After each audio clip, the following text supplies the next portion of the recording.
احنا ربنا ابتلانا بلعيب اسمه محمد هاني، المفروض ان ده لعيب خبره، كابتن من كباتن الفرقه، من الناس اللي هي من ولاد النادي بقى، اللي عدى عليه الماتشات دي كتير وعاش اللحظات دي كتير وعدت عليه المواقف دي كتير، ولسه ستيل بيغلط نفس الغلطات بنفس الشكل بنفس السيناريو. انت طالع تعمل ايه على الكوره؟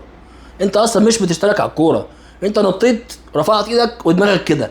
حظك ان الواد اصلا ما لمسش الكوره، هو سبقك، الكوره عدت منه جت في ايدك، لو ما جاتش في ايدك كانت هتيجي في دماغك تخش في شوبير. تعمل ايه يا معلم؟ انت بلح. انت اصلا طالع مش بص على الكوره، طالع كده منظر وخلاص.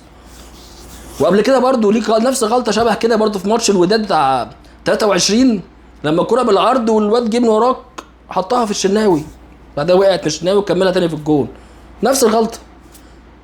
لعيب مش عارف يعني، هي الماتشات دي كده، هي الماتشات دي بتخلص بهفوه بغلطه، لحظه عدم تركيز هي بتخلص الماتش.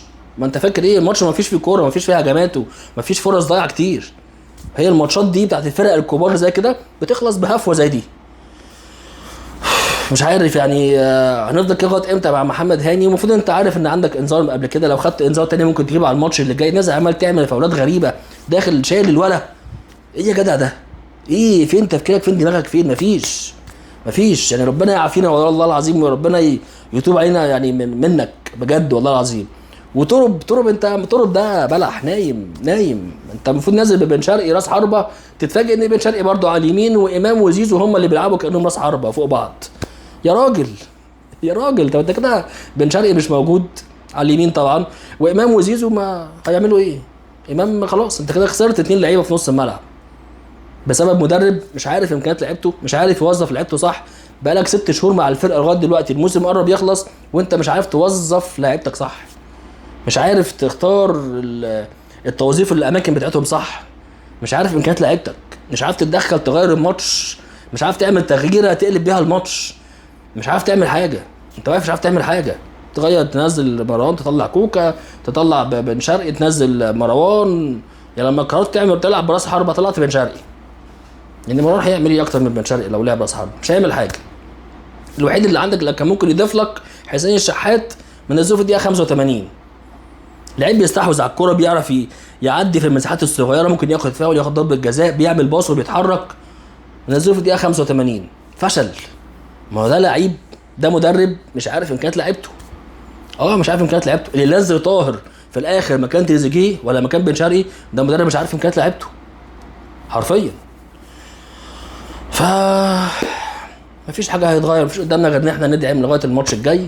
لعل وعسى، لعل وعسى تقدر تجيب جونين، مع انك انت في ماتش زد كنت مستحوذ ما عرفتش تسجل، في ماتش الجيش كنت مستحوذ مش عارف تسجل، النهارده استحوذت كتير مش عارف تسجل. فالمؤشرات باينه، النتائج باينه، يعني اللي جاي باين. انت ما هتلاعب الترجي مطلوب منك تجيب جونين، مطلوب منك تجيب جونين. انت النهارده في ماتش زي ده لو ما كسبتش ما تخسرش يا اخي، ما تخسرش.